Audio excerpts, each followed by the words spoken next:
grab yourselves a drink, guys. Hi guys, welcome back to my channel, or if you're new here, then welcome. My name's Hannah.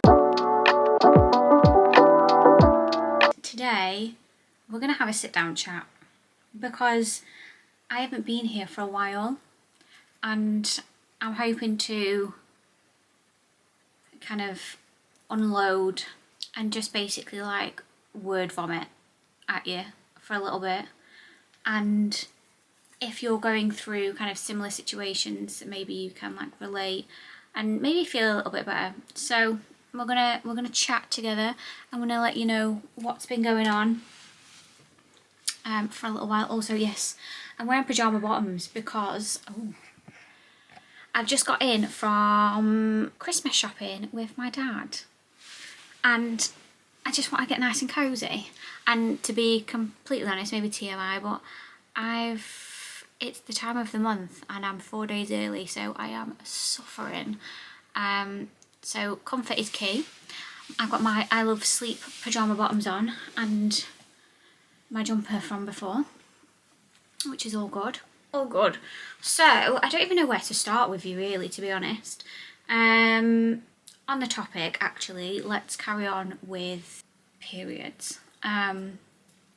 If you're a guy, if this is too much, you might want to skip this part because we're going to talk about periods and how bad they can be, and also endometriosis. So maybe a couple of months ago I saw a doctor about how bad my time of the months are, and she said to me that I could have endometriosis. Now, I have suffered with this since the start.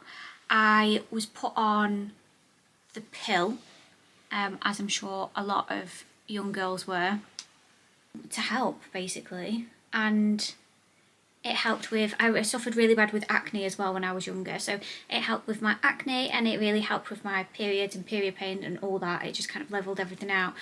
As I got older, I've come to learn that the pill doesn't help anything, it just kind of covers everything up. So, and it's not very good for you to be on for a long period of time. So made the decision, obviously spoke to my partner about it as well, because in terms of contraception, that's something that you need to talk about. So we spoke about it, and yeah, I came off the pill. So I've been off the pill now for maybe like a year and a half, and honestly, it seems to have been getting worse and worse and worse. And the past maybe 3 or 4 weeks, I've been suffering with like really bad back pain and hip pain, and it like going into my groin, and it's so bad that I've had to take a little bit of a step back from work, so reduce my hours even more because it's just so painful, and I'm a little bit unreliable at that time of the month because I can't get in to work. I've recently had an x-ray to see if anything's wrong, and they've said there's nothing there. And I saw a physio and they've said they don't think it's anything muscular because we did a few movements and no movements made it worse. So he seems to think it may be an endo flare-up, which is not something that I was aware of until before. Just smashing really, like we already have enough pain for that time of the month. We don't need any more. But apparently that's a thing. So I'm dealing with that.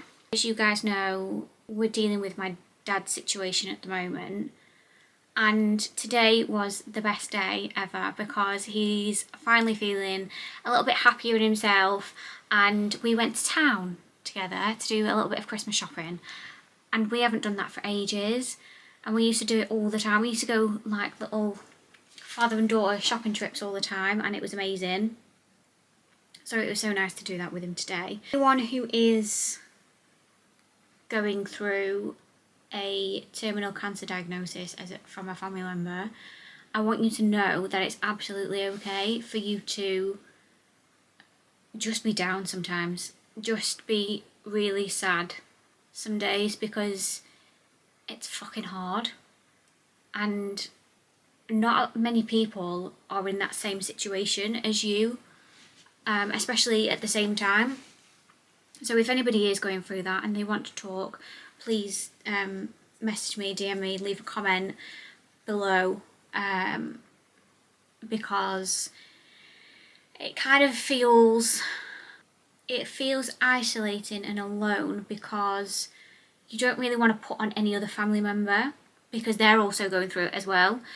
And anyone who's not kind of a close family member to the person who has terminal cancer really gets it or really understands how you're feeling.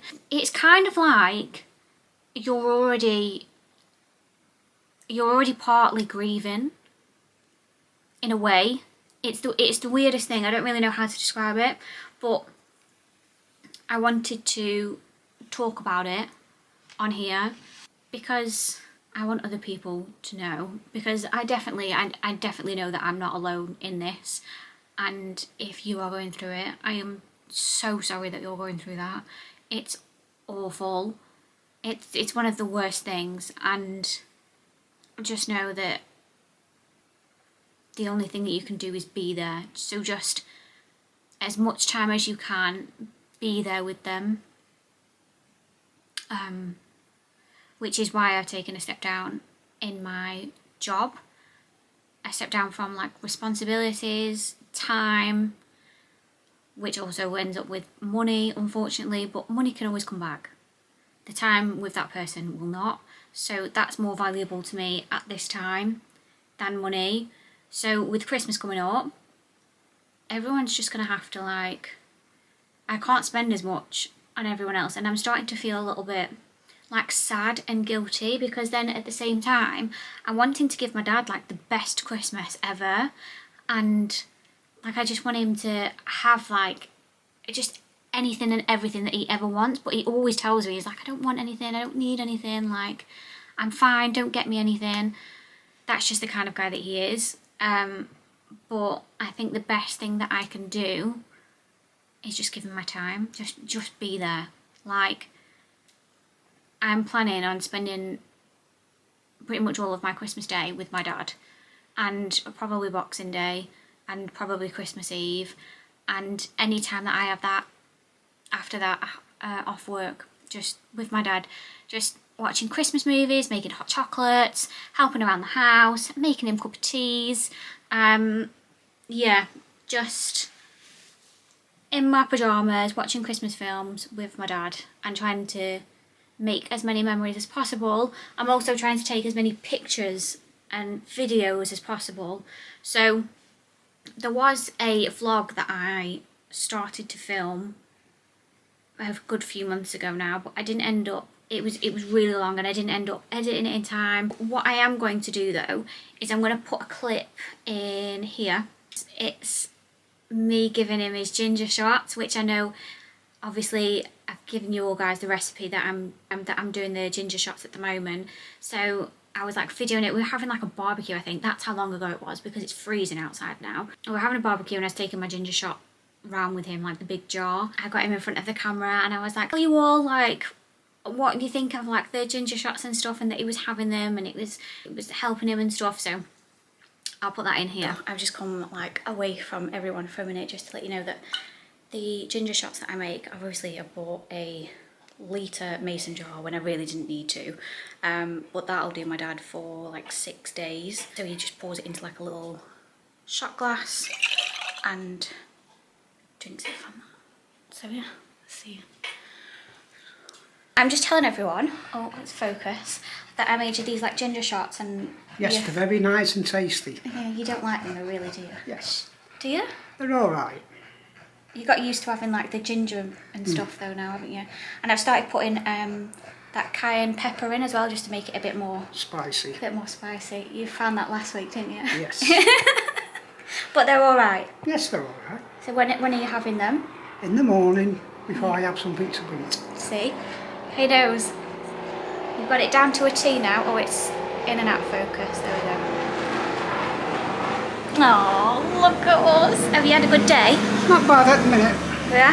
That's when I get a pint inside me. Well, why don't you have a pint now? Because I don't want one. Not one yet? Not yet. Okay. This is little So, I'm going to get some else to eat. so that's my dad. He's so cute. Yeah. What else do we need to talk about? Mental health. Honestly, my mental health has been down the toilet recently, which is why, another reason why vlogs haven't really happened. Again, with my dad, like I try and stay strong and happy whenever I'm around him. I don't want to end up crying or anything. I try and keep that to a minimum. So that's obviously been really affecting my mental health.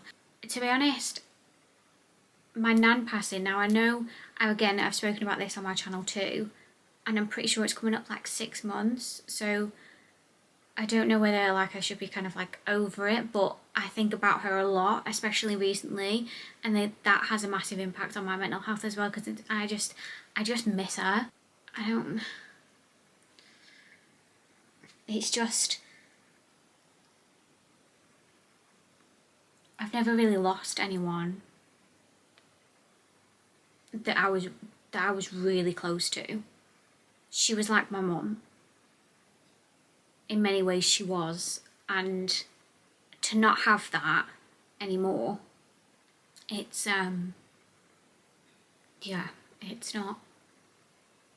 it's the weirdest thing. Again, to anyone going through like grief and loss, it's fucking hard, man. Like it's really hard, and everyone just expects you to be strong all the time, or to, you know, just like on a random day, like, oh, well, why are you upset? And it's hard to just explain. Like, it's weird moments and weird times that I just, like at a weekend, my nan would always be like, so what have you been doing? And she'd want to see all the pictures that I'd taken and all the content that I'd made that week on Instagram. She'd want to see it all, and nobody really gets that excited anymore to see stuff from me. So it hurts to not have that.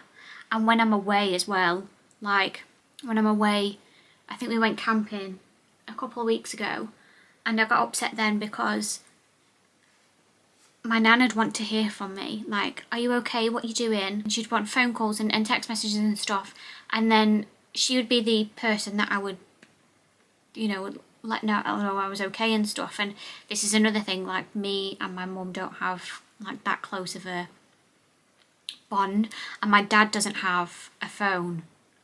Like, he says he doesn't want to be bothered, so he doesn't have a phone. So when that comes up, it's just, that's hard too. Something that I'm learning is that there's no time scale on grief.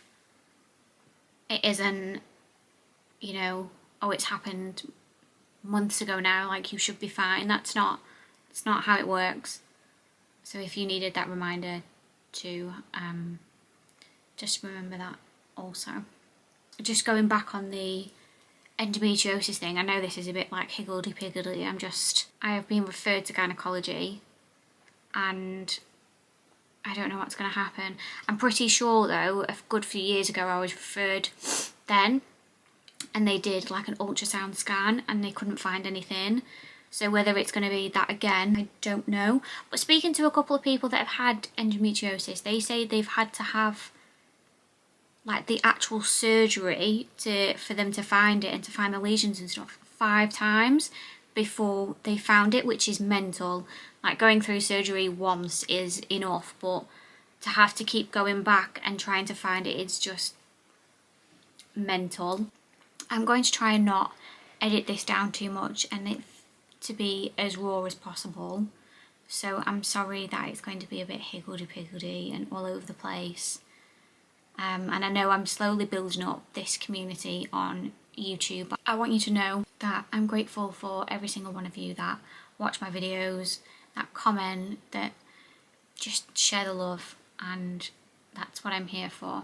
I'm here to share love, spread joy and happiness if I'm where I can, and make sure that you don't feel alone in anything.